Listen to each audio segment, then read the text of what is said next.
As such, you can see on the boards the updated estimated impacts for the water treatment facilities along the Mississippi River. Generally, we will still see impacts to both Plaquemines and St. Bernard Parish in the month of October, but we also see delayed impacts to the Algiers and Gretna facilities in late November. Currently, through our extended forecast through the month of November, we see the potential for no chloride impacts affecting West Jefferson, Carrollton, and East Jefferson water treatment facilities. And as I stated, moving forward, we will continue our daily river surveys to monitor the toe of the saltwater wedge and the performance of our augmented sill. We will provide those models every week based off the latest National Weather Service 28-day forecast and share them with the public every Thursday for their planning, readiness, and response efforts. As you heard from Casey, in addition to our tracking, monitoring, and monitoring efforts of the saltwater wedge, we are also continuing to provide drought assistance under Public Law 8499. Our water barging efforts are continuing to go well. We are already executing deliveries at both Port Sulphur and Port Allahash. All 4 requested road pews by the Corps of Engineers are under contract. They're either on site or will be delivered between now and the 24th of October. Lastly, we continue to provide technical assistance for the contingency planning at both Jefferson and Orleans parishes through both subject matter experts and expedited permitting.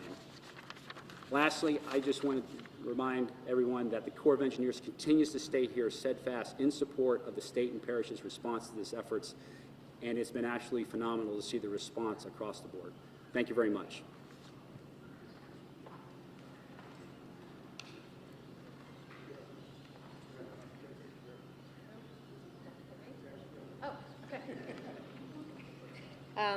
Thank you for being here, everyone. Of course, from Jefferson Parish President Cynthia Lee Shang, this was great news that we had today. I know a lot of you covered, yesterday was a big day for us. In the morning, the Corps approved for us to begin our work, which in Jefferson Parish is a lay-flat, flexible pipeline system. And we were out on the Battery yesterday as we started rolling out this flexible water line system. So I'm sure the question to us is, what is our position in Jefferson Parish today? And as you can see from the updated timelines, Gretna is pushed back for several weeks, and Gretna is in the same mode, obviously. That's the first intake that comes into Jefferson Parish, reverse osmosis and barging, and even Jefferson Parish being able to give them up to 2 million gallons a day. So they're going to stay at the same strategy. The next intake that we have in Jefferson Parish is the West Jefferson intake, and that is the first large intake that this saltwater intrusion, if it gets there, would encounter first. Because we've already mobilized and our contractors are already mobilized, because the equipment is already there in place, because they were already starting to lay it out, and just due to the nature of this changing environment and that we're going to get new forecasts every week, we certainly don't want to lose any time or get flat-footed if something were to change on us.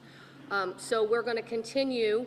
Probably the best way to say it, it was going to be a 15-mile stretch on the West Bank, and we want to see if it works. We don't want to go through all this effort. We've been working on this for the better part of 2.5 weeks.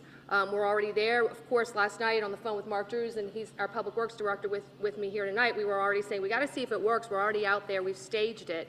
But really, after discussions today, we're going to go ahead and lay out the full system for the first half of that run.